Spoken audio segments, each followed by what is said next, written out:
selamat siang semuanya. Hai. Ketemu lagi bareng Mbak Indah dari Nutron Surabaya. Hari ini dengan sesuatu yang berbeda pastinya. Kita ada sharing session, tapi kalau biasanya dengan para alumni gitu kan, dengan mahasiswanya, kali ini ada yang sesuatu yang berbeda gitu kan.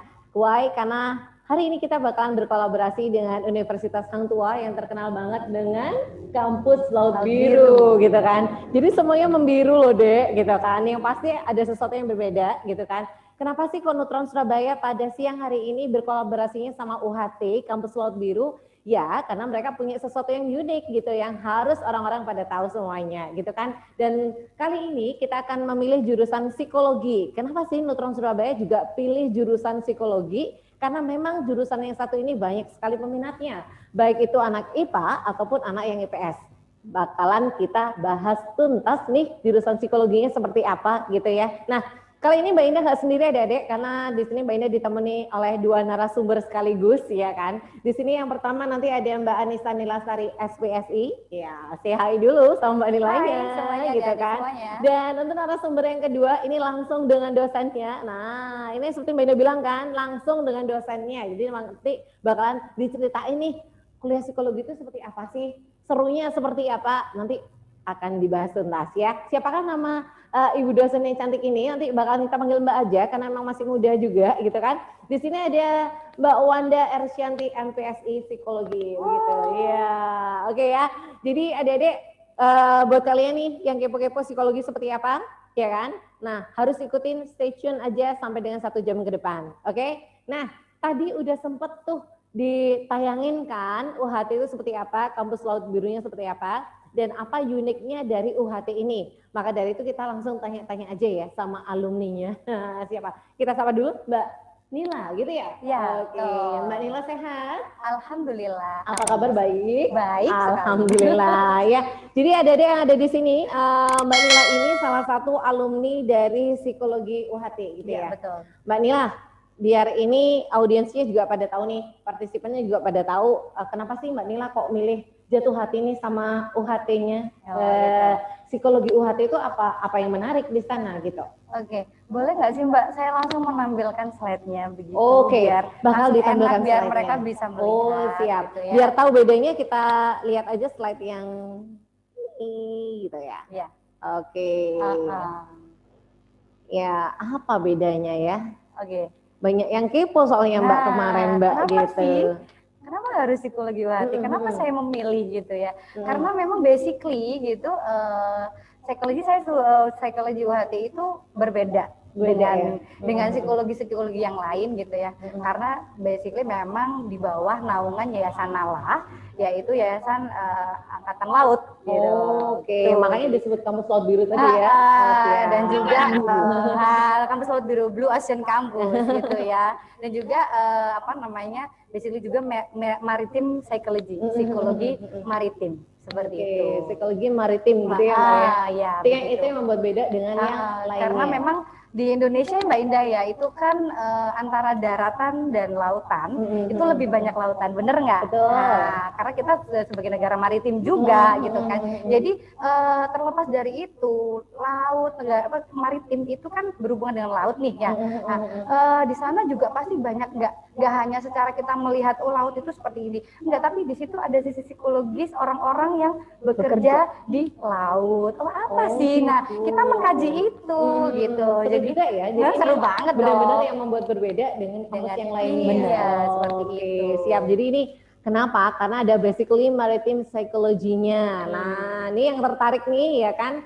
Mungkin biasanya SMA itu ada yang suka dengan taruna-taruna dan segala macam. Nah, itu berarti juga berkaitan dengan ini ya. Sangat berkaitan dengan ini. Ya Bu Andanya cocok. Ke laut itu butuh mental yang bagus. Betul sekali. Karena harus menyiapkan nggak hanya fisik ya juga nih betul. Asik-asik gitu. Kemudian apalagi nih Mbak yang lebih spesial lagi selain dari kemaritimannya lagi nih Mbak? Oke, selain dari kemaritimannya gitu, kita boleh memindah lagi slide selanjutnya. Nah, karena ini adalah psikologi, basically psikologi maritim, jadi ada mata kuliah khusus gitu ya, yang itu tidak didapat loh di fakultas lain, fakultas psikologi lain gitu iya, ya. iya, iya, iya. Jadi ada mata kuliah IPTEK kelautan, ada mata kuliah psikologi lingkungan kemaritiman, dan ini adalah salah satunya yang saya tampilkan, ada mata kuliah psikologi penerbangan kelautan. Itu namanya dulu mata kuliah yang dulu, dan sekarang namanya naval psychology. Oke. Jadi kalau dari mahasiswa aja emang menariknya di sini gitu ya. Iya, karena Coba kita tanya sedikit ini Mbak Nila. Kalau misalnya dari Mbak dosen kita bilangnya karena masih muda banget gitu kan dengan Mbak Wanda. Mbak Wanda kebetulan Mbak Wanda, Bu Wanda ini juga selaku apa namanya pengampu gitu ya, pengampu mata kuliah ini yang ada di sini. Oke. Mungkin bisa slide sebelumnya. Ini adalah foto-fotonya ya Mbak. Ini dulu sebentar. Ini dulu kita bahas ini dulu. Ini adalah naval psychology berkaitan dengan penerbangan. Ini pun juga sama gitu ya. Sama. Oh, ini adalah sesuatu yang unik ya. Iya. Jangan-jangan ini Bu dosennya juga belajar hal seperti ini gitu ya. Jelas dong, Mbak. Ternyata kalau dari mahasiswanya belajarnya seperti ini, ternyata dosennya pun juga belajar hal yang sama. Jadi ini memang unik ya. Benar-benar, dan itu emang beda. Dan di universitas lain meskipun sama-sama fakultas psikologi, tapi ada mata kuliah khusus yang kita tawarkan yang tidak ada di universitas lain. Oke, jadi ini udah klop banget. Jadi dari alumninya juga mengatakan yang sama, dari dosennya juga mengatakan yang sama. Dosennya pun juga belajar sesuatu yang unik gitu kan. Oke, asik. Jadi memang kemaritimannya ya Mbak ya. Nah, terus lagi Mbak Nila, kalau tadi kita ngomongin UHT-nya emang keren banget ya. Tadi kalau lihat fotonya ada penerbangan, itu kayaknya juga di belakangnya ini ya, pilotnya ya, gitu itu belajar gitu ya. Iya. Nah, jadi ini sebenarnya kalau kita ngomongin penerbangan seperti ini tuh, jadi kondisi pilot ini juga dipelajari juga. Iya betul. Jadi psikologinya. Oke, jadi begini, ketika ada mata kuliah ini, awalnya apa sih psikologi penerbangan, kan gitu kan. Tapi ketika saya saya belajar, duduk di kelas gitu, diberikan materi-materi terkait dengan psikologi penerbangan kelautan, dan pada saat itu, waktu itu saya masih angkatan waktu itu tahun 2007 itu ada case di mana Adam R. Adam R itu menghilang gitu katanya ya, tapi ternyata memang jatuh, dan black box-nya juga bulan Agustus baru ditemukan 2007. Nah, dan ternyata accident itu gitu ya teman-teman, adik-adik semuanya itu 70% itu berasal dari human error. Nah, di sini kekhususan mata kuliah psikologi penerbangan kelautan itu membahas terkait dengan human error ketika saat akan terbang, saat akan mengarungi lautan, seperti nahkoda, ABK itu semua memerlukan kesiapan bagaimana mereka mental mereka, fisik, nggak hanya fisik ya, psikis juga, mentalnya gimana, apakah ketika kita akan berangkat naik pesawat misal, pasti ada rasa cemas kan, cemas, gelisah, itu yang dinamakan kondisi psikisnya ya, psikologinya gitu ya. Kita membahas itu. Seperti kemarin Sriwijaya Air ya Bu Wanda ya. Nah, itu pasti di case-nya mata kuliah ini pasti dibahas. Why gitu ya. Why kenapa Sriwijaya Air itu dia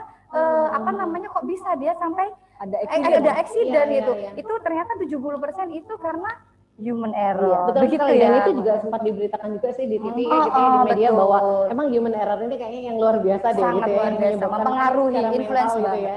Oke, jadi itu loh dia yang membuat UHT itu beda psikologinya gitu kan dengan jurusan-jurusan psikologi mungkin di universitas yang lain gitu ya. Nah, kita ngomongin bedanya dulu nanti biar kamu tahu nih kenapa sih kok Nutron sampai berkolaborasi nih sama UHT ya, karena punya yang sesuatu yang berbeda gitu kan. Nah, kemudian gini Mbak Nila, kita ngomongin psikologi nih, karena memang ini adalah salah satu jurusan yang memang sangat favorit gitu kan, bahkan ada anak IPA yang dia rela linjur lintas jurusan, langsung deh ya belok aja ke psikologi, meskipun psikologi itu ada yang dari saintek dan ada juga yang dari sosum. Nah, tapi mostly kan maksudnya di sosum ya. Nah, sebenarnya apa sih yang menarik dari psikologi? Kalau Mbak Nila, kalau Bu dosen pasti udah punya jawabannya gitu kan. Kalau Mbak Nila aja deh, kenapa kok tertarik sama psikologi Mbak? Ini harus jujur ya? Jujur dong gitu kan ya. Karena basically itu kalau psikologi itu kan membahas tentang perilaku manusia ya. Tentang perilaku manusia, sehingga aku punya experience, aku punya pengalaman jelek gitu ya di masa-masa SMA aku terkait dengan sorry ya membahas pribadi dong gitu. Tentang dengan masalah relation dengan orang spesial ya, katakanlah pacar ya gitu. Sering dibohongi lah, diselingkuhi dan sebagainya, sehingga kenapa sih aku suka psikologi? Karena aku ingin mempelajari perilaku manusia itu, karena biar nanti adik-adik yang sudah punya pacar, kalau misalkan kalian ya, biar nggak dibohongin sama pacar kalian, gimana sih caranya masuk psikologi biar tahu. Udah tahu tanda-tandanya dulu ya. Jadi misal cowok bohong, kalau misal cowok bohong gimana sih body language-nya atau mungkin cara ngomongnya mendeteksi orang bohong bisa dong ya, makanya masuk psikologi. Oke, belajar gitu. baru Jadi ya, dokter dari mental ya. Iya betul gitu. Jadi berarti ini ya, basically ini mbaknya nggak mau dibohongin orang. Nggak mau dibohongin Ya kan? orang. Kalau kamu nggak mau dibohongin orang, masuk aja jurusan psikologi. Iya, Katanya betul. Mbak Nila. Iya, Gitu. emang seperti itu ya. Keren Iya. banget. Jadi emang itu yang dipelajari ya Mbak Nila ya. Betul, Kalau betul, di betul. psikologi ya keren-keren. Iya. Nah, tadi kan sudah ngomong nih sama alumninya, Mbak Nila yang emang dia tertarik banget tuh dengan psikologinya UHT karena ada yang berbau maritim-maritim gitu, Iya, gitu betul. kan. Nah, selain itu dia juga tertarik karena emang kalau di psikologi itu kita belajar gesture, kita belajar karakter orang, biar apa ya, biar kita nggak dibohongin orang. Tadi kan lebih gampangnya seperti itu gitu. Tapi sebetulnya Mbak Indah yakin bahwa ada sesuatu yang lebih dari jurusan psikologi ini. Nah, untuk detailnya kita tanya langsung sama Bu dosennya. Atau kita panggil Mbak dosen aja, ya? Pak dosen. Santuy. Ya, ini ngobrol santai aja ya, tapi serius. Jadi di sini ada yang namanya Mbak Wanda Ersyanti MPSI Psikologi. Panggilannya Wanda Mbak aja. Wanda aja. Oke, Mbak Wanda, pertanyaan yang pertama. Apa sih yang dipelajari di jurusan psikologi? Oke, kalau di psikologi jelas kita dari basicnya ya Mbak Indah ya. Kita tuh belajar bukan saat ini aja, tapi di psikologi kita mulai belajar bahwa yang namanya stimulasi itu dari janin, dari masih belum bentuk bahkan itu ya di 4 bulan Prenatal ya. prenatal kita sebutnya gitu ya. Kita masih di janin itu sampai kemudian prenatal, kemudian proses kelahiran, proses pengasuhan masa kecil, anak, remaja, dewasa, sampai ke lansia. Dan itu semua proses perkembangan itu kita pelajarin gitu ya, dari awal sampai kita akhirnya nanti menutup usia kayak gitu. Apa yang terjadi di kita sekarang, jangan-jangan bukan hanya karena perilaku orang-orang masa saat ini aja, bukan hanya orang-orang yang kita temuin saat ini aja, tapi bisa jadi loh kita yang sekarang, apa yang kita tampakin sekarang, itu adalah hasil dari pengasuhan di masa kita kecil waktu itu, waktu kita pembentukan kecil, karakter gitu ya, pembentukan Mbak? karakter dari Oke. kecil, gimana pengasuhan orang tua itu bisa berdampak pada kita saat ini, kayak gitu. Itu semua itu adalah suatu lifespan development gitu ya kalau kita pelajarin di psikologi, bahwa yang namanya perkembangan itu adalah terjadi sepanjang hayat, sepanjang hidup kita, dan itu begins dari prenatal. Oke, Gitu. keren banget kan? Mulai kamu dari belum lahir itu udah dipelajari loh kalau di psikologi. Seru banget ya. Jadi ini Iya. kita belajar karakter-karakter ya Mbak yang paling banyak. Tentunya, Ya? Oke, jadi bagaimana kepribadian. pembentukan karakter yang seperti itu ya. Seru. Oke, kalau untuk yang psikologi sendiri itu kan sebetulnya selain belajar dari itu ya dari awal tadi yang prenatal dan segala Yap. macamnya itu dengar-dengarnya ada peminatannya. Iya, ya, benar. gitu. Kalau Mbak Nila dulu peminatan ada juga ya Mbak? Ada. Ada. Itu biasanya di semester berapa itu Mbak Nila? Semester 5 sih. Oh, Semester 5 itu sudah Mbak Nilanya mulai. masih inget loh Mbak Nila, Iya. ya kan? Semester 5 ya Mbak Nila. Dulu ngambil peminatannya apa Mbak Nila? Dulu sih klinis sosial. Klinis sosial. Sebenarnya basically memang klinis sosial. Oke, yang seperti itu ya. Dan itu juga seru gitu. Seru Di banget. semester ke Ke 6, 7, 8. oh dari semester akhir. Iya, akhir-akhir itu sangat seru. Karena Seperti itu. basically kalau di awal, dari semester awal itu kita diberikan mata kuliah yang dasar, yang semuanya kita gitu. mendapatkan. Oke. Jadi nanti ketika semester 5 udah mulai peminatan, lebih minat ke psikologi apa.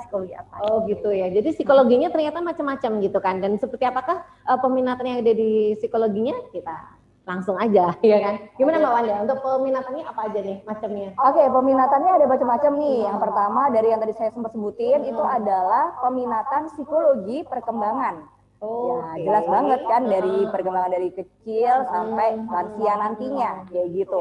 Kemudian ada psikologi yang disebutin psikologi klinis. Psikologi klinis. Ini pasti kita juga belajar tentang karakter, kemudian abnormalitas, kayak gitu ya, gangguan-gangguan mental, kayak gitu. Kemudian di sosial, kita juga belajar gimana adanya krisis dalam kehidupan, kemudian kayak bencana-bencana apa yang terjadi, kayak misalnya terjadi bencana, ini ada banjir, ada tanah longsor, traumatic event, human human trafficking, itu macam-macam ya. abuse. Jadi berkaitan dengan social life-nya. Social life Sosialnya. gitu. Kemudian ada lagi psikologi pendidikan. Psikologi pendidikan. Pendidikan ini pasti di setting pendidikan ya, pastinya di proses konseling di pendidikan. Jadi guru BK nggak sih? Bisa juga sih, Bisa ya, cuman masih gitu luas ya. lagi. Tapi lebih luas ya. Karena kalau sudah ngomongin psikologi pendidikan, oh berarti guru BK nih gitu. Bukan ya, harusnya lebih luas lagi ya. Konselor di macam-macam Iya. juga. Oke. Kemudian ada yang kelima, ada mata kuliahnya peminatannya psikologi industri organisasi. Ini kalau adik-adik ada yang kepingin jadi HR gitu ya. Jadi ngerekrut nanti kalau di perusahaan itu adik-adik yang melakukan psikotes tuh. Benar nggak? Kayak ini yang Misal kayak nanya, yang banyak dilihat. benar. Misalkan kayak begini, mau gaji berapa? Itu yang nanya kita loh. Nanti kalau kita udah lulus gitu, mau gaji berapa? Pegawai baru masuk, staff recruitment kan gitu. Mau gaji berapa gitu. Itu kita yang nanya gitu. Serunya gitu emang ya. Jadi banyak sekali adik-adik memang kenapa sih Luas ya. Jadi kenapa psikologi itu memang ternyata benar-benar hunting banyak orang karena kita belajar banyak hal di sini gitu ya. Jadi peminatannya juga cukup menarik juga gitu. Kalau yang ngomongin klinis nih Mbak, kok yang ada di benak saya itu kok di kesehatan gitu ya? Enggak ya? Nah, Lebih luas itu gimana gitu atau yang psikologi klinis itu berarti dokter jiwa gitu kan? Enggak ya? bener banyak banget yang mikirnya kayak gitu. Nih, bisa Mbak dijelasin nih. Jadi dulunya nih awalnya ya memang ngerasa kalau psikologi klinis ini melajarin apa sih? Melajarin orang-orang yang sakit ya, gitu kan, dan itu gila kan ya. orang tua yang akhirnya nggak usah masuk psikologi Iya, deh gitu. ngapain kamu ngomong sama orang-orang gila gitu kan ya. Hidup kamu nggak berguna banget buat orang gila gitu ya. Iya, masa mau ngurusin kayak gitu ya. Butuh klarifikasi gitu kan. Awalnya perkembangan psikologi itu emang fokusnya pada gangguan-gangguan mental seperti itu Mbak Ida. Tapi seiring dengan berjalannya waktu, akhirnya ilmu psikologi itu juga kita mengeksplor bagian-bagian yang positif lebih berkembang lagi dalam diri kita. Gimana orang yang kelihatannya nih sehat nih, pada ngaku sehat kan? Sehat dong. Sehat sih, gitu kan ya. Psikisnya, Fisiknya ya. Batinnya, psikisnya yakin sehat, gitu kan. Nah, itu kita juga mempelajari gimana orang-orang yang udah terlihat sehat ini bisa mengoptimalisasi dirinya. Itu dipandang di psikologi positif. Betul. Gitu. Di aliran psikologi positif kita mengoptimalisasi orang dengan bakat masing-masing, dengan karakter masing-masing. Gimana sih orang bisa optimal, gimana sih orang bisa growth. Dalam bidang apapun yang dipilihnya. Jadi ini yang dinamakan dengan psikologi klinis ya. Yap. Ini kok Mbak Wandanya kok tahu banyak tentang psikologi klinis ya? Kita tanya aja. Ngajar Bu. Psikologi klinis. Alhamdulillah. Saya psikologi klinisnya itu Mbak Ida. Ternyata memang Mbak Wanda ini sudah ada loh. Emang beliaunya ini ternyata ngajarnya di psikologi peminatan yang klinis tadi. Makanya kok tahu banget gitu kan. Nah, kita ngomongin topiknya aja deh Mbak. Nah, apa sih Mbak yang dipelajari di psikologi klinis? Kalau misalnya buat yang simpel-simpel aja nih, buat adik-adik yang ada di sini Mbak. Oke, kita ini di kesempatan kali ini kita mau ngebahas tentang gimana sih kita biar bisa terus happy. Itu dipelajari ya di psikologi klinis? Iya, nggak cuma yang sakit-sakit aja gitu ya, nggak cuma yang abnormal aja, tapi gimana kita sendiri yang udah sehat ini bisa jadi happy terus. Gitu.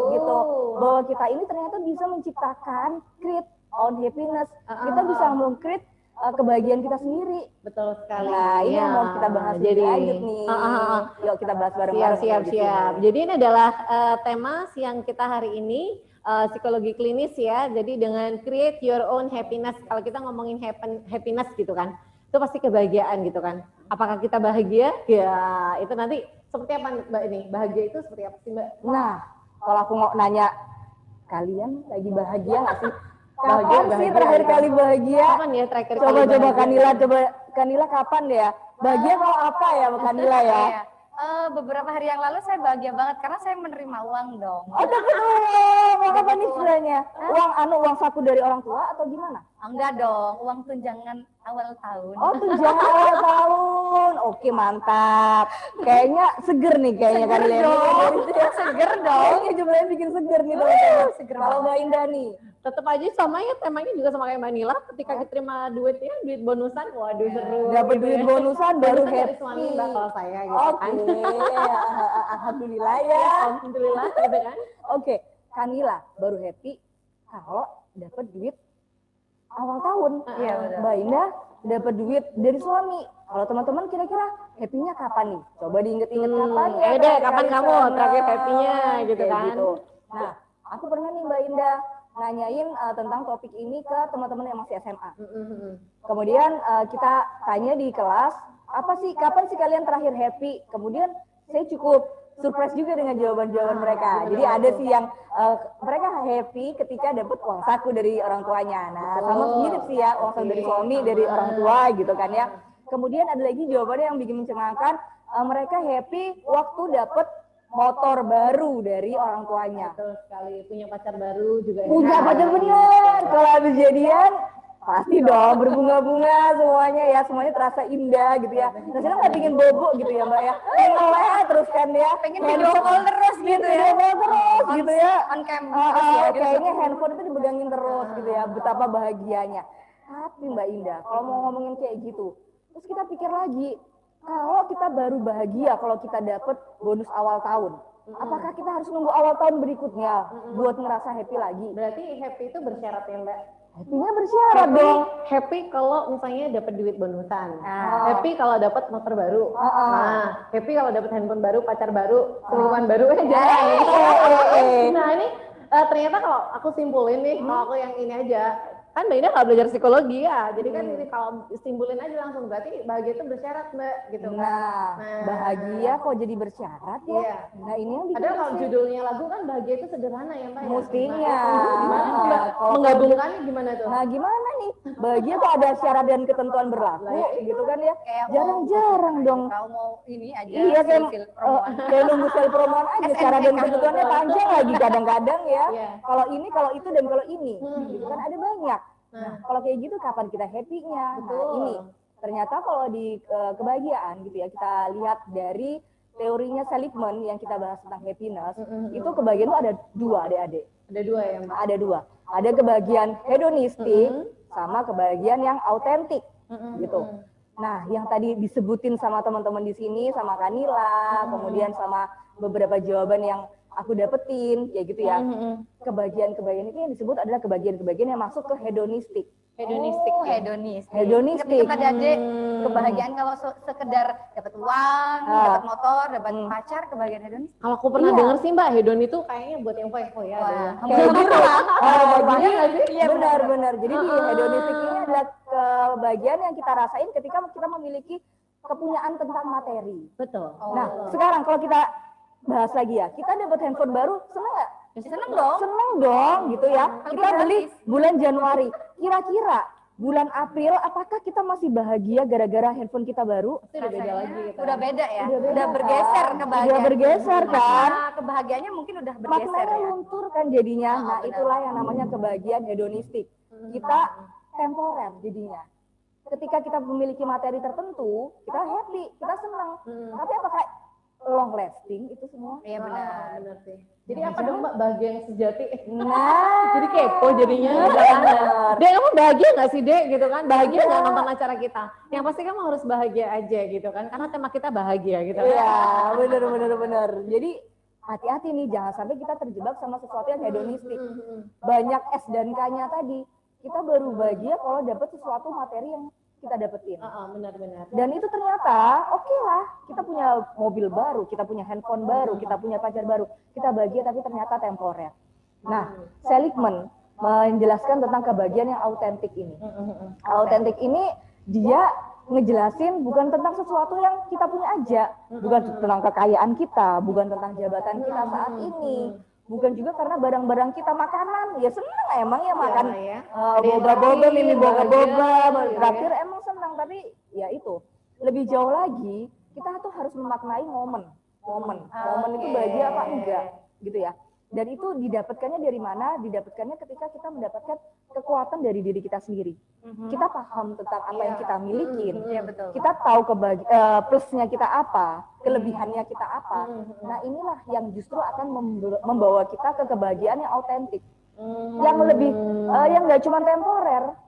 Gitu ya. Ketika kita punya sesuatu yang positif feeling, dan itu kita maintain terus, kita tuh punya kelebihan sesuatu yang beda sama orang lain. Nah, itulah yang bisa bikin kita happy terus. Oke, Mbak. Gitu ya. Mbak Wanda boleh nggak sih aku nanya dulu gitu? Yap. Ya.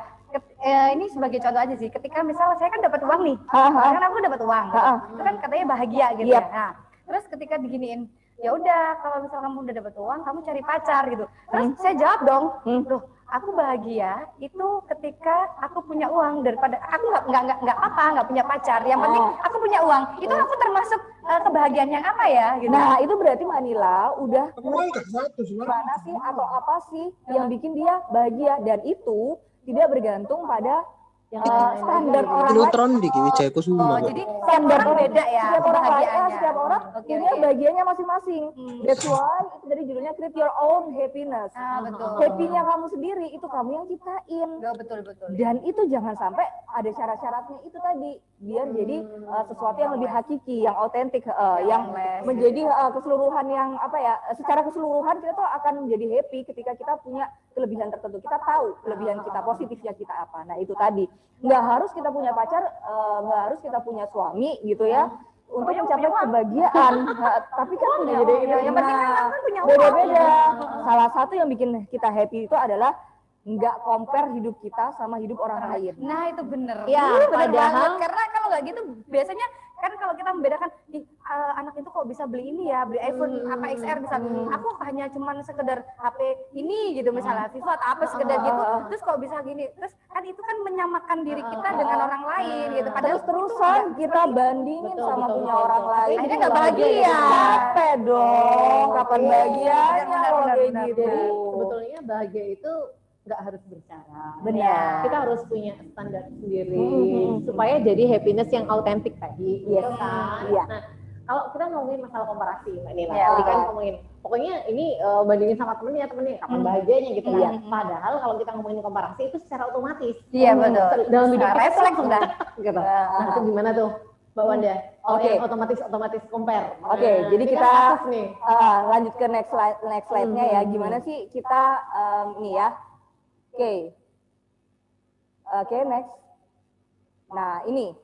Jadi kita bisa bahagia itu ketika kita bisa menggunakan masa lalu kita sebagai hal yang menjadi pelajaran bagi diri kita. Oh, I see. Kemudian kita ngelihat masa depan itu sebagai sesuatu yang optimis. Jangan karena pandemi udah suram aja hidupnya, udah nggak bisa dilanjutin aja. Hidupku hanya di depan laptop, udah stuck, berhenti. Terus gimana dong, Mo? Terus gimana? Emang keadaannya seperti itu saat ini. Coba, saya note dulu. Ini kan dari kalau kita ngomongin komparasi, tadi kan secara otomatis tuh. Tapi kalau aku ngelihat dari Mbak Wanda yang tadi jelasin, itu kita ngeliat masa lalu deh, masa depan deh. Berarti kita compare-nya harus dengan diri kita sendiri. Diri kita sendiri. Oh, gitu. Kita punya pengalaman yang beda sama orang lain tadi ya. Sehingga Kanila nggak butuh harus punya pacar buat dia bahagia gitu kan. Karena apa? Karena kalau dia shopping, dia happy. Jadi dia itu pengalamannya dia. Pokoknya aku shopping dapat sale-salean gitu ya. Aku dapat barang-barang branded, happy hidupku. Oh, gitu. Udah, masalah cowok bye gitu ya.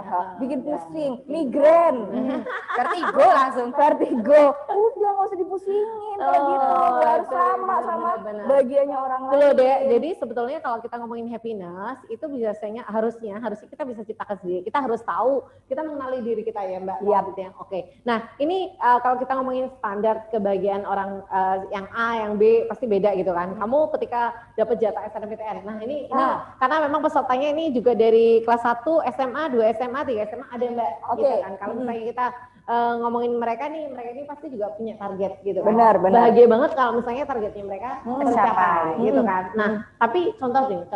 Jadi saat ini nih kan lagi ada pengumuman SNMPTN nih Mbak. Oke. Kita ada pengumuman SNMPTN, sekolah-sekolah sudah menentukan kuotanya yang boleh ikut SNMPTN, yang masuk lewat jalur rapat itu berapa Oke, orang gitu kan. oke. Nah, ini kan pasti ada anak yang dia bahagia banget karena Benar. mendapatkan jatahnya. Oke. Ada anak yang akhirnya juga sirik banget sama temennya karena dia nggak bahagia karena dia nggak dapet jatah yang 40%.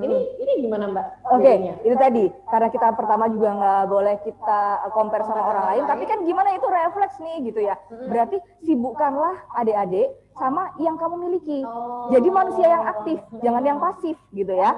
Sibukkan dengan kamu punya kelebihannya apa. Berarti kalau kamu nggak bisa pakai jalur yang prestasi tadi mungkin ya, benar. yang kuota itu deh ya, kuota dari prestasi nggak bisa masuk, berarti jalur apa dong yang aku punya, yang aku unggul di bidang itu, sehingga aku punya kesempatan chance yang lebih daripada teman-teman aku. Oh, jadi harus dikembalikan lagi dengan targetnya dia. Benar. Supaya dia happy gitu. Balik ya. lagi ke targetnya dia dan balik lagi ke pengenalan diri.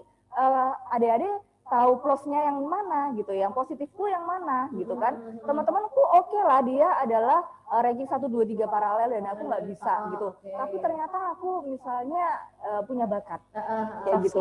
Soft skill gitu, yang teman-temanku yang tadi itu, yang tadinya apa namanya ranking paralel, dia nggak punya soft skill yang sebaik aku, dan itu ternyata menguntungkan di fakultas yang aku pilih. Misalnya ada jurusan musik lah gitu ya, akademi musik gitu ya. Atau mereka mungkin harus berjuang lewat tesnya tadi Tes yang lain. Dia harus happy untuk belajar gitu ya. Benar. Dan Siap. dan Jadi kita juga jangan hanya positifnya aja Mbak Indah, tapi juga negatifnya apa ya. Kita juga harus kenalin. Mungkin bisa di next slide Mas. Oke, ini kita sudah masuk tips Next dulu. Next lagi. Oke. Ini gini ya. Well. Jadi kita kan harus mengenalin diri kita ya, kelebihannya kita apa. Jangan lupa kita ini juga harus realistis. Mana ada sih Mbak Indah orang yang sempurna, mana ada sih orang yang plus doang gitu kan. Kadang plusnya aku, minusnya di sana. Benar. Iya. Plusnya aku aja semua. Udah aku tuh aja semua. Baik, berbakat, santun, lemah lembut, rajin menabung. Iya, rajin banget ya. Iya. Nggak mungkin banget ya, Re? Ya mungkin Oh, sih. mungkin. Cuman ada negatifnya juga dan itu harus dikenalin adik-adik gitu. Kita juga harus terima diri kita. Negatif itu apa? Mulai dari fisik dan psikis dan skill kita. Kompetensinya. Negatifnya kita apa? Maksudnya kurangnya kita tuh di bagian mana? Kita harus kenalin dan kita harus terima. Ketika kita bisa menerima lebihnya kita, kurangnya kita, itu yang bikin kita happy. Kalau orang mau cerca apa? Iya sih, emang aku kurang di bagian itu. Kita udah paham. Jadi orang mau cerca, iya bener. Aku emang kurang di bagian itu, jadi apa ya kira-kira yang bisa aku lakukan untuk mengurangi dampak minusku tadi? Kayak gitu, karena dia udah tahu plusnya, ada tahu minusnya gitu. Iya kan? Jangan plusnya di kita doang, tapi kalau ada yang salah, itu kita salahin A, B, C. Ini gara-gara teman kelompok ini nih gak pernah berkontribusi. Ini gara-gara kamu sih tadi jawabnya salah. Kalau udah yang jelek-jelek, temennya yang disalahin. Tapi kalau bagusnya, langsung dia sendiri tunjuk diri, plusnya doang. Ingat teman-teman, kita semua itu punya plus, tapi kita juga punya negatif, dan itu harus kita kenalin. Untuk mencintai diri kita secara keseluruhan. Betul, dan akhirnya nanti ujung-ujungnya bahagia gitu ya. Iya, biar kita bisa ini sudah masuk di tips and trick ini kayaknya ya Mbak ya, supaya tipsnya sih. supaya kita bahagia. Yang pertama adalah kenali diri. Oke, jadi Bisa bikin daftar juga nih Mbak Indah. Jadi kalau misalnya aku di kelas tuh biasanya aku sebar, ini adik-adik bisa lakuin di rumah.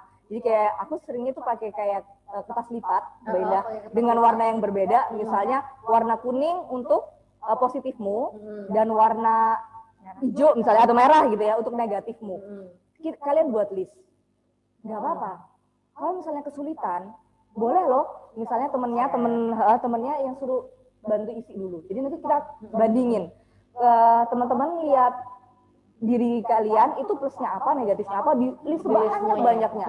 Sekecil apapun positifnya itu, misalnya jago ngusilin orang gitu, misalnya kan bisa bikin orang seneng ya ternyata ya, mencairkan kehidupan kayaknya ya. Gitu ya.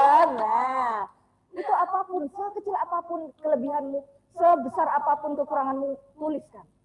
Coba jujur, gitu.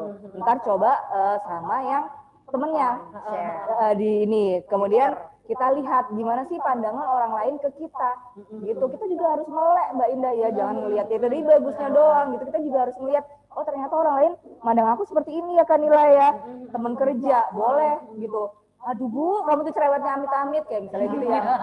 Ya Allah, kamu tuh ya kalau misalnya di Zoom tuh ya suka nggak unmute, tau nggak, berisik banget kamu di Zoom itu misalnya kayak gitu di kelas. Kita diprotes sama teman. Kita harus terima dan kita harus aware. Kita suka misalnya nggak teliti gitu, nggak nge-mute. Jadi akhirnya orang lain dirugikan sama habit kita. Nah, itu kita juga. Ini kan juga ada poin Mbak tadi itu kalau yang di tipsnya ya, kalau bahagia itu salah satunya adalah banyak mengobrol dengan diri sendiri. Kayak orang gila dong Mbak ya? Enggak ya? Iya, Gimana ini? benar ya? Dikiranya gimana nih ngobrol dikiranya dengan kayak diri orang sendiri gila ya? gitu, tak? Sering aku. Tapi nyatanya kalau misalnya di psikologi ada juga transpersonal gitu ya Mbak Ida ya. Oh, itu loh deh. Jadi kalau di Nah, kalau psikologi banyak membahas tentang ini. Diri kita sendiri gitu. psikologi itu bebas ya ternyata ya. Bebas banget ya gitu ya. Jadi kita Coba bebas ini berekspresi gitu. ada tips kecil juga ya untuk yang transpersonal tadi.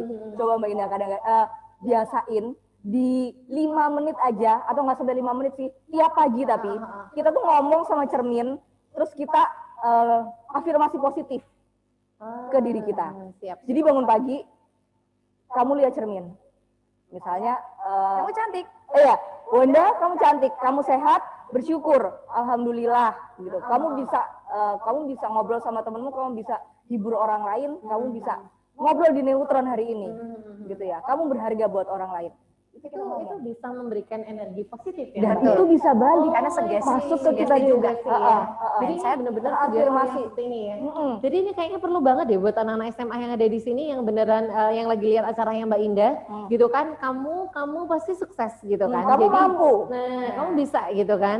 Jadi menaklukkan segala tantangan yang ada. Misalnya mau di SNMPTN, mau di SBMPTN gitu kan. Mungkin yang lebih kecil-kecil dulu aja Mbak Indah setiap harinya. Setiap harinya. Misalnya Mbak Indah, kamu sehat. Kamu mampu mengerjakan tugas kimia hari ini Bisa mengerjakan tanpa bertanya ke teman-teman, kayak gitu misalnya. bantuan. Sesuatu yang kecil, sesuatu yang realistis, tapi tiap hari kita syukurin, itu akan menjadi afirmasi positif buat diri kita. Kayaknya ini Dede yang perlu di underline juga bagaimana kita bisa memberikan afirmasi penghargaan untuk diri kita sendiri. Benar. Ya kita bilang ya. Udah pernah belum sih terima kasih sama jari jempol kita? Oh belum Mbak. Jari jempol kaki. Gitu ya, Padahal kalau jari jempol kita kepelindes ya teman-teman ya. Kepelindes aja lah, bukan kita aja ya. Tantangan aja udah yang Bisa loh seharian kita tuh nggak fokus gara-gara cemut-cemut gitu loh. Gitu ya. Jadi kadang-kadang kita tuh bisa berterima kasih sama badan kita, gratitude gitu. Semakin Bersyukur, kesini bersyukur. semakin seru ini kayaknya ya. Jadi belajar psikologi itu ternyata menyenangkan, bebas, penuh ekspresi dan sebetulnya bagaimana kita bisa lebih menghargai diri kita sendiri. Betul. Gitu. Jadi sebetulnya psikologi itu tidak hanya mengenali diri, mengenali orang lain, mengenali karakter orang lain, tapi mengenali karakter diri kita yang mungkin sudah banyak terabaikan dengan segala aktivitas kita untuk saat ini. Benar. Nah gitu. Jadi kalau kita ngomongin kebahagiaan, ternyata tadi kenali diri kita sendiri, ya kan? Ngobrol dengan diri kita sendiri dan memberikan afirmasi yang positif. Gitu ya Mbak Wanda ya? Bener. Seneng banget. Adek jangan lupa nanti kalian juga sama ya, jangan lupa setiap pagi mungkin seperti sarannya dari ibu dosen kita yang satu ini gitu kan, di depan kaca ngobrol deh apa sih yang spesial dari kamu dan apa benar-benar hari ini gitu ya. Nah, oke. Itu adalah tipsnya gitu. Nah, ada lagi mungkin Mbak Wanda yang mau disampaikan ini tentang materi yang kita hari udah ini. Ditampilin ini. Biasain kalau adik-adik juga itu kita fokus itu pada sesuatu yang kita bisa kontrol, ya, gitu. Jadi kita jangan sampai kepecah, jangan sampai kita bingungnya atau sibuknya kita itu sibuk memikirkan sesuatu yang nggak bisa kita kontrol. Ingat, kita nggak bisa kontrol orang lain tuh suka semua sama kita, nggak bisa. Iya, benar-benar. Yang bisa kita lakukan, yang bisa kita fokuskan adalah bagaimana kita berbuat baik sama orang. Entah berbuat baik aja gitu ya, bisa aja dinyinyirin sama teman sekelas. Tuh lihat tuh, caper, loen, kan mulai caper. Nggak usah gitu. Biasanya aku cuma senyum aja udah, endel. Gitu kan? Gitu tuh maksudnya tuh baik. Maksudnya baik cuman senyum kan gitu ramah ya. Kayaknya ramah. Genit. Gitu dong. Lihat tuh mulai genit tuh, lihat tuh sama atasan tuh. Nah, tuh lihat tuh mau ganjenin tuh di kelas tuh. Gitu dong. Salah guys jadinya ya. Cuman senyum, perkara senyum jadi salah guys. Salah Gitu paham. Nah, jadi fokusnya kita itu kita kontrol aja sama apa yang kita lakukan. Reaksi orang lain gimana kita, what others think about us, itu nggak usah kita kontrol. Kita nggak bisa kontrol pikiran orang lain ke kita. Yang bisa kita kontrol adalah apa yang kita lakuin kayak gitu. Ya udah, jadi fokus aja dengan berbuat yang baik. Kamu yakin itu sesuatu yang baik, tidak melanggar aturan, tidak melanggar norma, go on gitu ya. Kita berbuat baik aja masih dinyinyirin gitu. Nah, Kalau di pandemi ini nggak usah bingung sama gimana penyebaran virus, nggak usah bingung. Kok ini PKM dilanjutin lagi, periode 1 udah mau kelar, periode 2 mau lanjut, belum kelar udah mau dilanjutin, PSBB udah jilid 1, jilid 2, udah mau jilid berapa lagi, nggak usah pusing. Karena kita nggak bisa mengontrol itu semua. Yang bisa kita kontrol adalah usaha kita yang kita lakuin apa. Betul untuk sekali. Berkontribusi kepada lingkungan kita aja.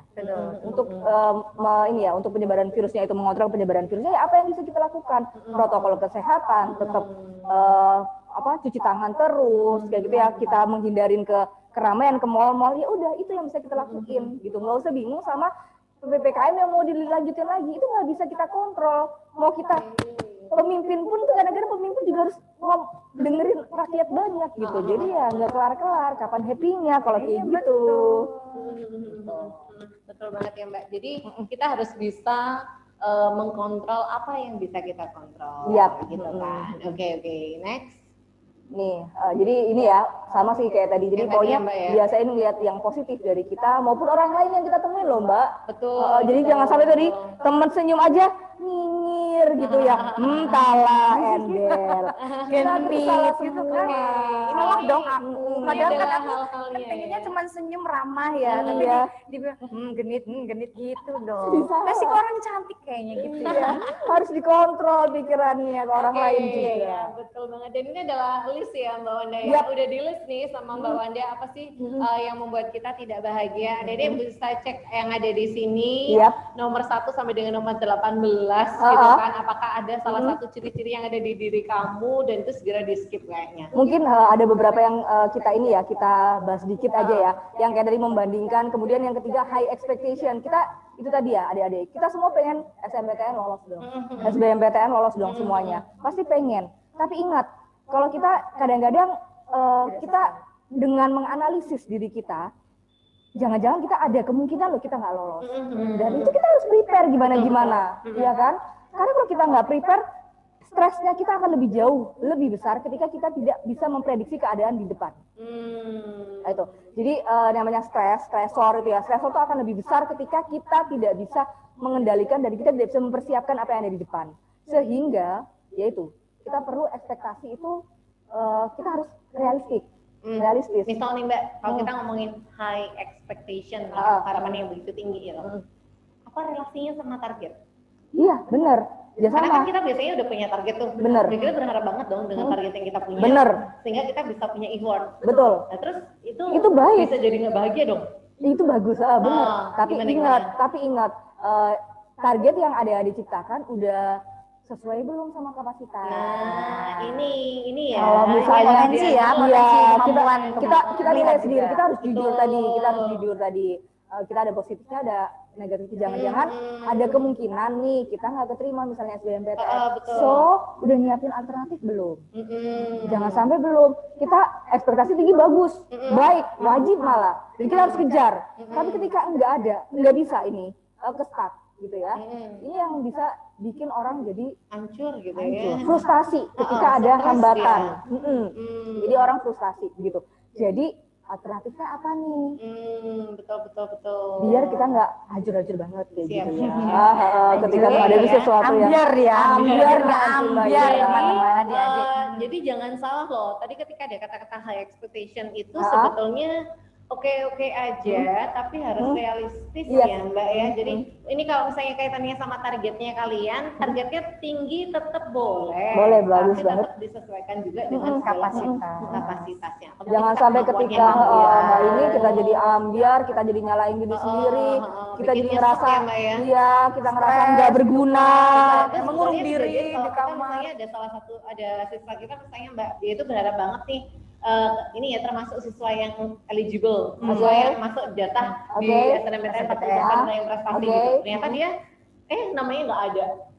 Nah ini kan jadi hopeless jadinya kan. Ini mungkin juga yang nggak boleh ya. Gitu ya.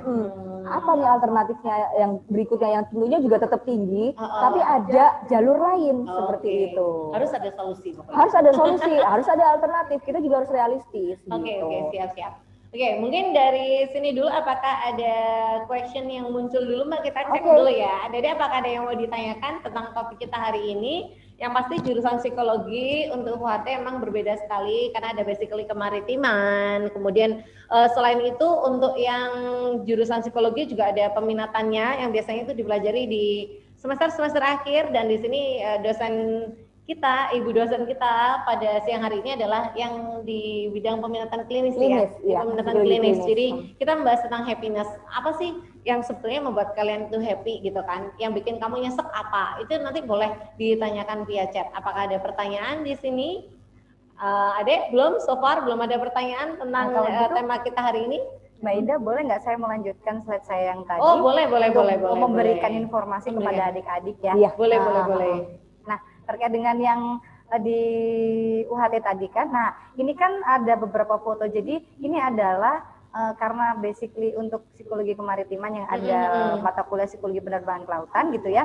Nah ini kalian nggak pingin gitu ada di semua, misalkan PKL-nya gitu yang di psikologi lain tuh nggak dapat kayak gini loh, mereka bisa naik.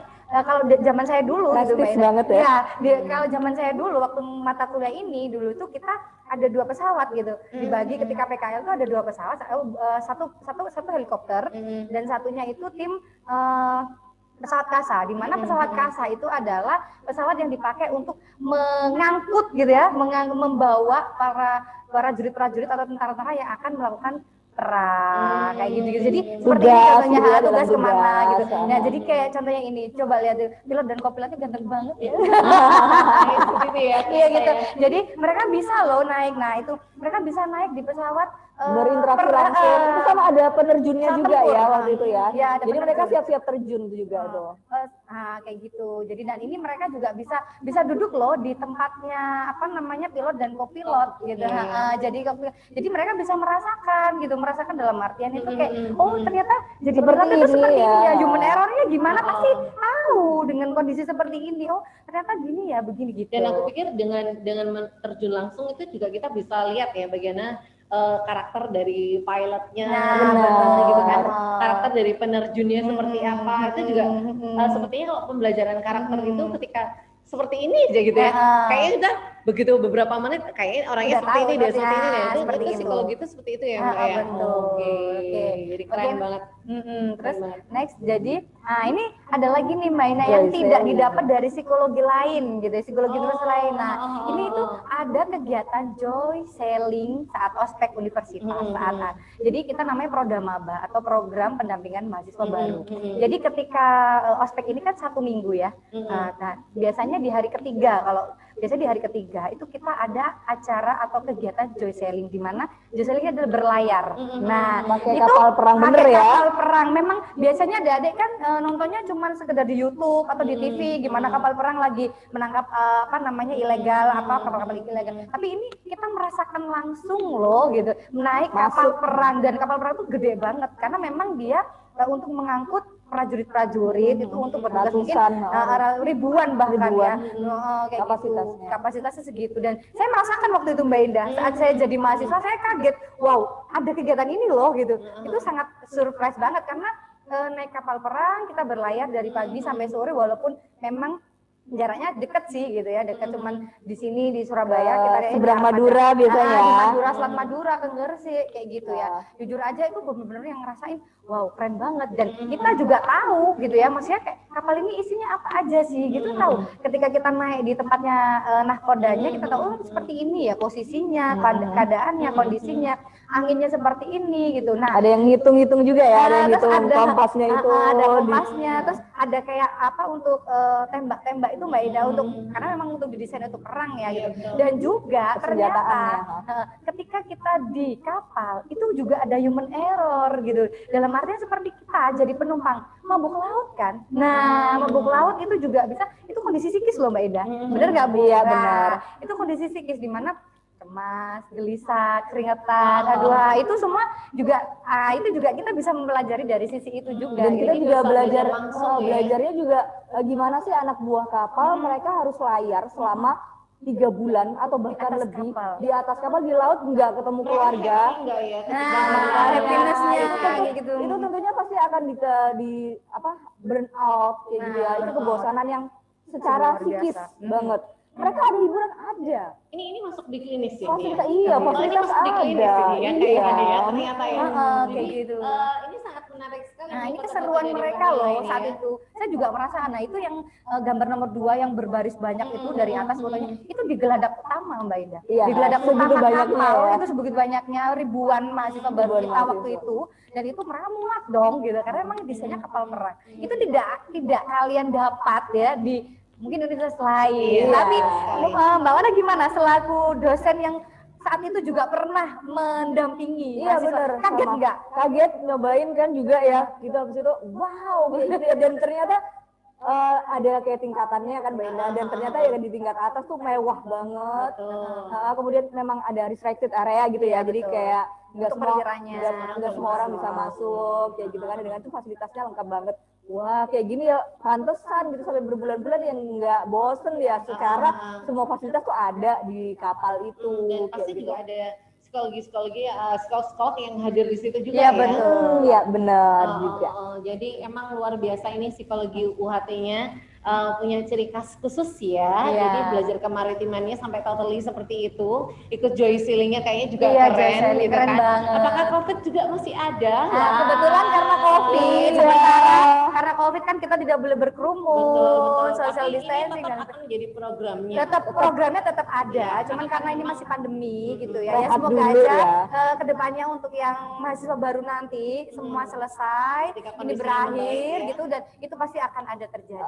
Tetap programnya tetap Itu tiap tahun itu Mbak Ida, seperti keren. Dan ternyata juga yang namanya psikologi klinis itu bisa dipelajari di mana saja. Di mana Bisa. aja, di berbagai Dan setting. mungkin kalau menurut saya sebetulnya itu juga ada visi misi itu kenapa harus ada joy sailing, karena sebetulnya di situ dosen-dosen pun juga langsung pengen terjun langsung Betul, mengenali mahasiswanya realnya, bagaimana aplikasi mereka benar. ketika di tempat dengan kondisi yang seperti itu. betul. Kalau kita bisa bilang tuh biasanya Mbak Inde ya, kalau ngomongin psikologi ntar kerjanya apa? Nggak usah pusing-pusing. Iya. Sepanjang ada manusia, disitulah psikologi bisa Betul. bekerja. Ayo, masih minat sama psikologi, ya kan? Apa kata Bu dosen? Selama masih ada manusia, jurusan psikologi pasti payu. Pasti gitu kan? bekerja Ayo deh Mbak Ida, kamu. larang Mbak Ida saya. Oh ya gitu kan. Iya, iya. Iya kan, dan kayaknya lebih enak juga gitu ya. Apalagi kalau misalnya cewek gitu ya. Ya. Apalagi kalau misalnya cewek itu kan pasti jadi seorang ibu nih misalnya. Iya, Ya, betul. pasti berguna Gitu. kepake pasti Pakai banget ilmunya. ya. Jadi Betul. bagaimana mengenali karakternya, Pola membentuk asuh. karakter anaknya. Nah, pola asuh, lebih ke dan pola asuh, segala nanti mau macamnya. pola asuh itu gimana untuk Mahal banget ini pasti ilmunya Mahal, yang ada di mahal. sana ya. Oke, Adik-adik, apakah ada pertanyaan yang ada di sini?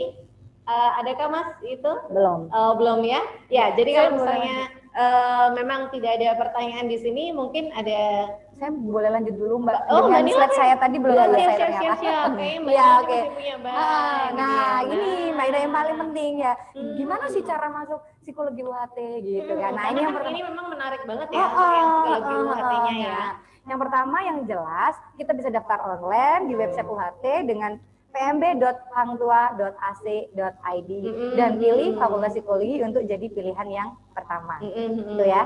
Dan yang kedua, ada 3 gelombang pendaftaran. Kita ada gelombang sampai 3 Mbak. 3 gelombang ya. Dan biasanya Januari, April, dan Juni kalau nggak salah. Betul, Seperti itu. oke. Nah, dan yang ketiga, kita hanya menerima SMA Mbak Indah. Oh, Nah, gitu. ya, dan Iya, itu iya. jurusannya hanya IPA dan IPS. Mohon maaf untuk yang SMK, kami tidak menerima. Jurusan bahasa juga nggak Bahasa bisa. tidak menerima, jadi mohon maaf. Jadi iya. kita memang ada standarnya juga. Iya, Karena betul. jadi calon ilmuwan psikologi itu kan ini ya ada anunya sendiri ya, Mbak. Iya, ada standarnya. syarat-syaratnya dari standarnya juga gitu. Jadi SMA jurusan IPA dan IPS saja gitu.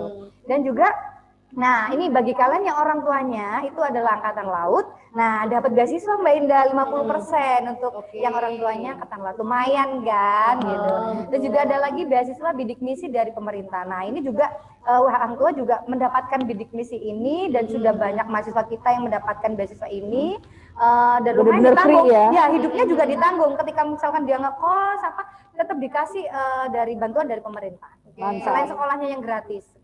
Bantuan hidup juga, bantuan hidup. Dan ada Dan beasiswa juga. dari UHT juga. Dari UHT juga kita memberikan sendiri beasiswa untuk teman-teman yang pada saat semester 1 itu udah minimal IP-nya itu IPK-nya?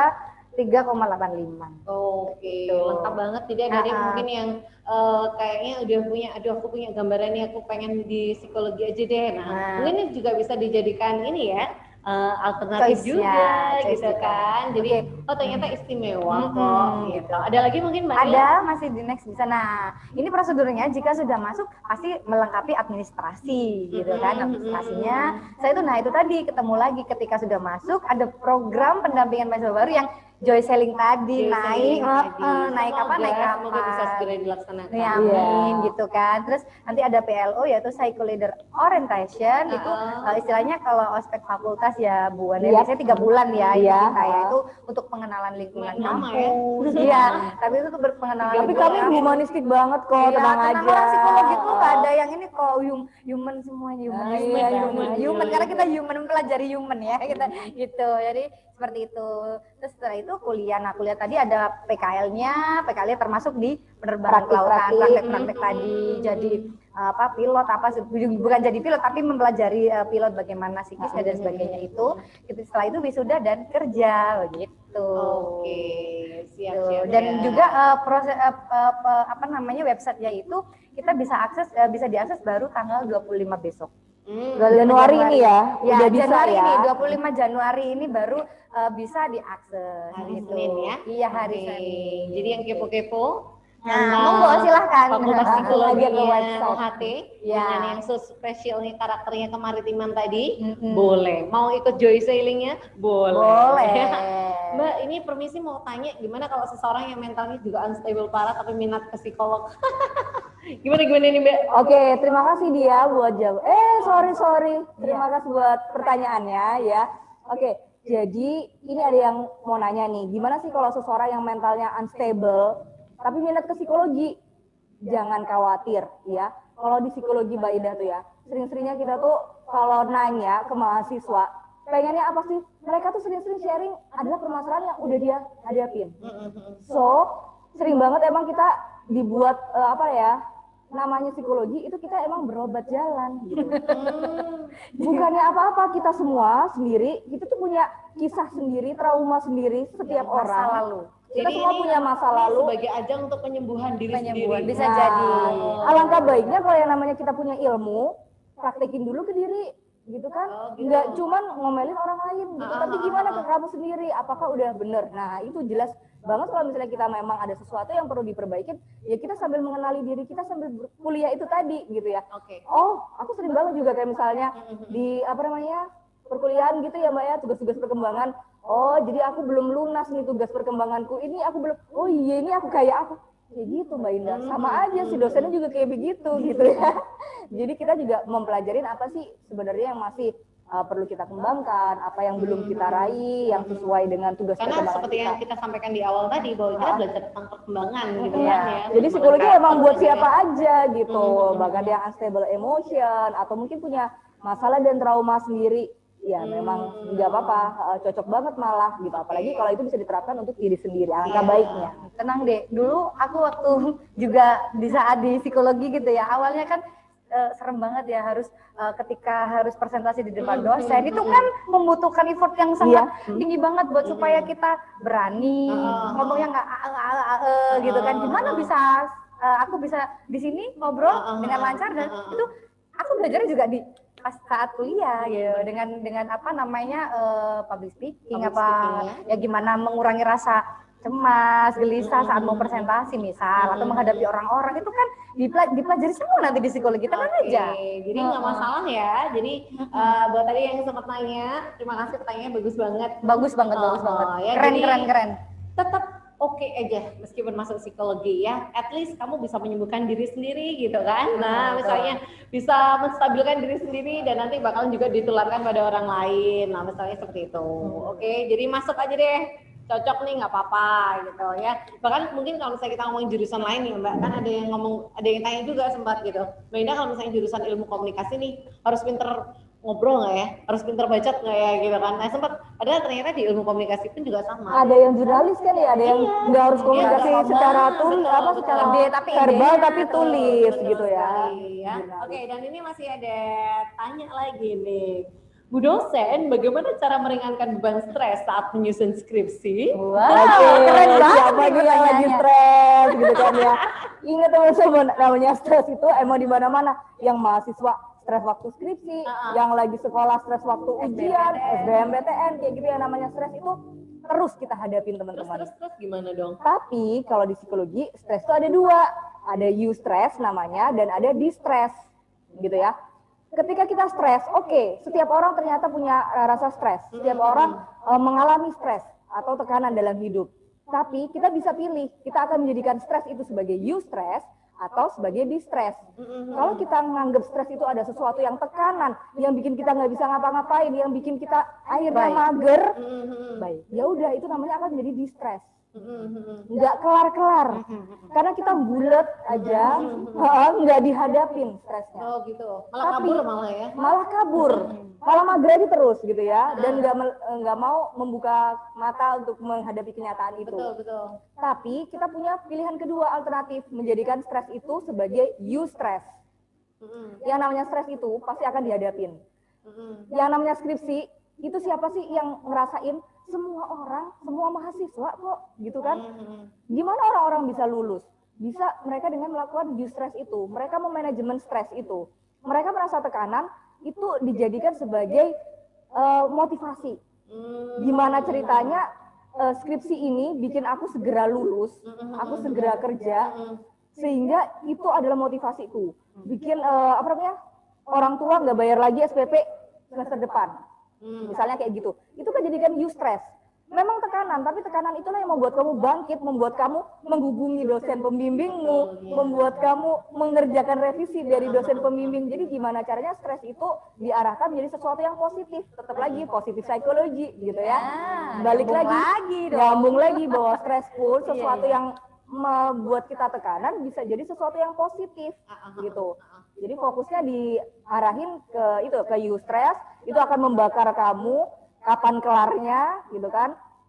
Orang tua pingin cepet anak lulus, kamu pasti pingin cepet dapat kerja, pingin dapat pemasukan, ya itu yang jadikan pembakar semangatmu dan motivasi. Justru tekanan membuat kita termotivasi untuk jadi lebih baik lagi. Oke, jadi dikelola aja deh dikelola ya, motivate diri kita sendiri. Iya.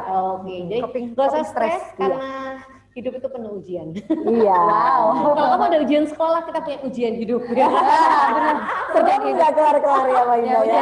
Yang penting jangan sampai prank kehidupan. Nah, akhirnya kalau misalnya kita stres terus, akhirnya kita nggak bisa happy dong. Padahal tadi udah disampaikan nih sama mbaknya, gitu kan, sama Wanda, sama Bu dosen kita bahwa yang namanya happiness itu nggak usah ditunggu, tapi harus benar-benar diciptakan. Oke, jadi jangan stres ya, gitu kan. Mbak mau tanya dong, ada temanku dia itu anak akuntansi, tapi dia kepengen banget masuk psikolog. Jadi sekarang dia ragu. Boleh minta masukannya?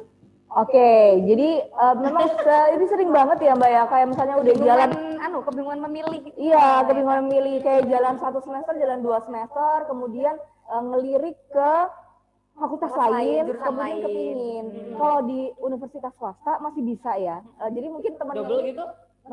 Masih bisa jalan ya. Jadi mahasiswa kami juga ada yang masih bisa jalan. Nah, ini temennya ini yang pertama, kami masih belum tahu ya angkatan berapa, udah jalan berapa semester, kemudian dari perguruan tinggi apa. Nah, apakah memungkinkan untuk mengambil double? Ya gitu ya, double degree nanti ya jadinya ya. Nah, kalau misalnya masih memungkinkan, itu ya terus kemudian ditanya ke anaknya apakah mampu. Kalau misalnya memang dia mampu, memang kepingin gitu ya, dan dia yakin banget dia bisa handle, ya udah oke aja. Bisa aja jalan. Kalau misalnya di kami sih, mahasiswa kami masih beberapa ya Kak Nila ya, itu memang jalan 2. Gitu. Jadi alternatifnya memang kita harus lihat dia dari perguruan tinggi apa, apakah memungkinkan. Coba ditanya temennya di universitasnya, memungkinkan nggak jalan double. Kalau misalnya memungkinkan dan dia merasa sanggup, dan itu memang pengen banget kan. Kadang-kadang kita mau waktu SMA bingung ya milihnya apa, kemudian ketika ini udah pengen banget, udah jalan tapi masih 1 semester kepingin yang lain. Kalau masih semester 1, semester 2 mungkin masih mending sih bisa pindah gitu ya. Tapi kalau wait, ini ternyata SMK jurusan akuntansi. Aku pikir ini udah maksudnya udah mahasiswa. Ya. Jadi ini emang terbuka sekali ya untuk linknya kita hari ini, dan ini ternyata emang dari masih di kelas 12 ya dek posisinya ya. Mau jurusan tapi pengennya akuntansi tapi ngambil psikologi gitu kan. Aku pikir selama itu sesuai passion oke aja ya Mbak. Iya, Jadi bener, kalau bener. masalah sanggup nggak sanggup masih bingung atau enggak, sekali lagi kalau kita ngomongin masalah jurusan itu disesuaikan aja dengan passion kamu sukanya apa, disesuaikan lagi dengan kemampuannya gitu kan. Nanti boleh dikonsultasikan sama konselor yang ada di Nutron gitu Ya, kan ya. bener, Jadi bener, nggak cocok. usah bingung gitu karena kalau kita ngomongin kuliah kan emang kalau sesuai passion enak gitu ya. Bener, enak banget, gitu. enak banget. Nih kebetulan Mbak Nila Bakat minat. Menjalaninya enak banget. misalnya ini Mbak Nila misalnya ini dia termotivasi banget gitu ya. Entah dia dulu apa gitu ya, pengennya apa sih Mbak? Nggak jelas gitu ya. Misalnya dia pengennya apa gitu, tapi kebetulan kok ternyata dia merasa bahwa psikologi itu kayaknya aku banget gitu kan. Ini passion aku banget, ya udah jalanin aja gitu deh. Jadi nyebrang pun nggak apa-apa gitu kan. Faktanya anak IPA juga banyak yang pindah psikologi kan. Benar, gitu. benar. Jadi kamu Saya IPA loh Mbak. Nah, IPA apa Dan nih? iya IPA tapi saya juga ke psikologi loh, sosum loh ya. Oh, Jadinya kan kayak gitu jadi kan. sebenarnya linjur aja nggak Iya, apa-apa. nggak apa-apa. Sesuai dengan passionnya. Oke, mungkin ada lagi pertanyaannya. Oke, nggak apa-apa ya Dek. Masuk aja, psikologi keren kok. Mbak Indah aja seneng di sini ya, belajar psikologi akhirnya. Ada lagi mungkin Excited pertanyaannya? ya jadinya ya Mbak Indah. Banget dong. Lebih memaknai hidup aja. Memaknai hidup. Iya. Oke, ada lagi mungkin pertanyaannya?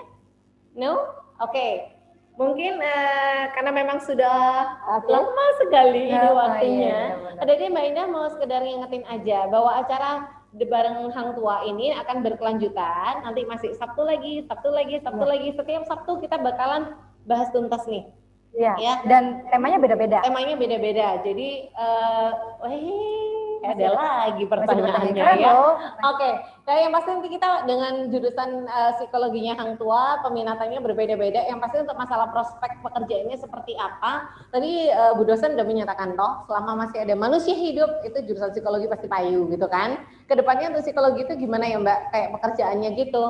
Nah, tuh. Pasti yang ditanyain itu ada prospek kerja ya Mbak Nila ya. Ini mesti jadi pertanyaan. Dan Mbak, tentunya itu memang bisa kemana-mana. Buktinya kalau lulusan kami aja itu tadi ya, bisa ke pelabuhan sebagai HRD itu tadi. Kemudian bukan hanya HRD, sekarang di perusahaan-perusahaan besar itu tidak hanya psikolog itu sebagai HRD aja, bukan, tapi juga bagian pengembangan gitu ya, pelatihan sebagai coach ya. pelatihan di perusahaan. Kemudian juga banyak yang sudah memfasilitasi karyawannya itu ada psikolog klinis. Iya, betul. Jadi di perusahaan itu juga sekarang udah ada kayak gitu ya, psikolog. Kemudian di dunia pendidikan tentunya menjadi konselor kayak gitu. Kemudian peneliti bisa, kemudian ya dosen jelas bisa, psikolog di rumah sakit bisa, di unit-unit dan biro psikologi bisa, dan memang paling besar tuh ya sebagai ini ya HRD dan rekrutmen nanti ya, bagian rekrutmen perusahaan, kalian yang melakukan psikotes,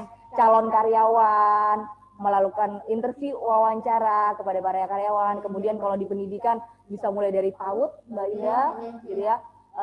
Diriin PAUD juga banyak ya anak psikologi sekarang ya. Jadi entrepreneur itu mendirikan PAUD, kemudian bikin apa tuh mainan-mainan edukatif. Sekarang ini banyak banget banyak mahasiswa yang kreatif. Mereka tuh meng-create gitu ya permainan-permainan edukatif yang saat ini sangat dibutuhkan karena WFH, orang tuanya nggak bisa nyekolahin anak, tapi jadinya beli mainan edukatif yang bisa mendidik anak-anaknya di rumah kayak gitu. Itu juga entrepreneur di bidang psikologi. Jadi banyak banget entrepreneur di bidang psikologi. Gimana kamu bikin usaha aja bisa menarik orang tuh kayak gimana? Itu kan belajarnya di psikologi lagi gitu ya. Jadi luas banget. Luas banget. Jadi kalau masalah prospek kerjaan banyak. Boleh nambahin nggak Mbak? Oh iya. Kalau untuk prospek psikologi itu kan memang kita ada peminatannya, ada psikologi industri organisasi. Itu tadi kan peminatannya dan prospeknya seperti tadi Bu Wanda bilang kalau bisa ke jadi staff recruitment, jadi HRD seperti itu ya, lebih ke perusahaan gitu. Dan kalau misalkan psikologi pendidikan tentunya nggak perlu khawatir seperti yang dikatakan Bu Ana, bisa jadi guru preschool ya kan, guru di SMP, SMA, di BK mungkin bisa juga gitu ya. Dan yang paling banyak teman-teman kita itu di ini pendidikan itu jadi shadow-nya anak-anak berkebutuhan khusus. Oh iya, Nah, Kudo. di sekolah-sekolah iya, SLB, sekolah-sekolah yang ABK, anak berkebutuhan khusus itu juga mereka banyak di situ. Iya, peranan Gitu. juga ya di Peranannya situ ya. iya betul. Gitu. Oke. Kalau untuk psikologi pendidikan dan kalau misal untuk psikologi sosial gitu ya mungkin lebih ke seperti dinas sosial yang terkait dengan human trafficking, child abuse, menangani seperti itu tuh Itu kan banyak bisa di pemerintahan. Di pemerintahan bisa di banget. Pemkot. ya bisa seperti itu bisa. bisa jadi Siap. ASN ya mungkin ya. Nah, seperti itu. Jadi Badan kepegawaian negara juga betul itu gitu kalau di dari sosial juga psikologi. lembaga-lembaga sosial seperti itu mungkin kayak banyak seperti badan-badan narkotika, Badan itu kan juga narkotika, memerlukan BNN. Sarjana-sarjana psikologi seperti Iya. itu kalau misalkan di sosial seperti itu. Di Jadi pemerintahan BUMN. kalau di klinis mungkin bisa jadi di rumah sakit jadi Rumah sakit konseling, ya. konselor di rumah sakit, di puskesmas seperti itu. Jadi Sekarang di Puskesmas Surabaya sendiri aja udah wajib ada psikolog. psikolog jaga ya. Selama COVID banyak butuh dokter mental. Iya, dinas kesehatan, Seperti dinas itu. Jadi kesehatan. adik-adik nggak perlu Dinkes. takut ya. Maksudnya ketika lulus dari psikologi ngapain ya gitu. Nggak perlu takut. Bener katanya Bu dosen tadi, selama ada manusia, disitulah peran psikologi bisa Berkiprah di situ gitu. Jangan perlu takut gitu ya. Jadi banyak sebenarnya prospek-prospek kita, teman-teman kita yang sudah lulusan UHT gitu ya, psikologi UHT itu semuanya sudah banyak yang bekerja sesuai dengan prospek mereka masing-masing gitu, sesuai dengan jurusan kita. Jadi nggak usah khawatir ya. Nggak usah khawatir. Prospek kerjanya tetap ada kok. Iya, nggak usah khawatir, tenang aja. Ya, dan kita ngobrol udah panjang lebar banyak banget ya. Pasti kita akhirnya apa sih selama kita enjoy gitu dan psikologi itu emang bikin hidup kita jadi lebih hidup gitu kan. Istilahnya ya, apapun bisa kita pelajari di sana. Jadi kamu semuanya tetap ikutin acaranya Nutron ya untuk beda jurusan bareng UHT di jurusan psikologinya. Ya kan? Kalau kali ini mungkin dengan yang peminatan klinis untuk yang selanjutnya apa ya itu? Ayo ikutin aja deh. Bisa pengen jadi HRD, jadi ASN gimana cara apa gitu ya. Nanti kita bedah semuanya. Kita bedah sana ya. Mungkin apakah ada pertanyaan lagi teman-teman yang ada di sini? Tidak ada? Oke, kalau misalnya tidak ada, untuk Mbak Nila tadi sudah menegaskan ya bagaimana caranya kalau misalnya kamu menjadikan UHT, waduh kayaknya aku kok udah mulai tertarik nih karena psikologinya soalnya ada yang berbau maritim ini kan, kebetulan orang tua juga ada angkatan laut gitu kan, atau mungkin yang lainnya juga boleh kali ya Mbak, ada desain nggak ya gitu. Nah itu tadi ada desainnya beasiswa dan itu tadi udah dipertegas sama Mbak Nila ya kan, dan sama Bu dosennya kita minta briefnya aja ya tadi tentang masalah happiness ya, karena materi kita tadi berkaitan dengan happiness seperti apa, bagaimana kita harus bahagia, bagaimana kita harus menciptakannya. Ya silakan Mbak Wanda. Oke. Jadi closing statement saya buat teman-teman di sini ya, ingat bahwa bahagia itu nggak perlu nunggu gitu ya. Bahagia itu nggak perlu nunggu, yang perlu kalian lakukan adalah ciptakan kebahagiaan kalian. Betul. Create your own happiness, kenalin diri kalian sehingga itulah yang bisa bikin kalian happy. Iya asik, iya kan? Bahagia nggak harus bersyarat. Bahagia nggak harus ditunggu, tapi harus kita ciptakan. Oke, salam bahagia dari kita bertiga. Semoga kalian tetap bahagia dengan kondisi apapun yang sekarang, ya kan ya Mbak ya. Benar-benar. Dan yang pasti ikuti terus bedah jurusan bareng psikologi UHT Surabaya, gitu ya. Kampus biru selalu oke. Putra lebih oke. Apa ya? Kita sama-sama oke-nya ya. Yang pasti kalau butuh tanya-tanya lagi masalah psikologi, karena ini adalah salah satu jurusan yang sangat favorit ya Mbak. Aku bilang jurusan sangat favorit, dan Nutron luar biasa bisa menghadirkan Bu dosen yang sangat cantik, masih muda dan luar biasa. Oke, nanti kedepannya kita bahas-bahas lagi. Oke. Mbak Nila ada yang mau disampaikan? Enggak. Oke, sudah cukup Mbak Nila? Sudah cukup ya. Bahagia kan? Alumninya gitu kan. Jurusan psikologi keren ya Mbak? Keren banget. Dengan Mbak Wanda, dosen psikologi UHT, bahagia itu ciptakan. Bahagia itu ciptakan. Bahagia tak bersyarat dan bahagia tidak perlu untuk ditunggu. Oke. Salam sukses dari kami semuanya dan semoga sehat.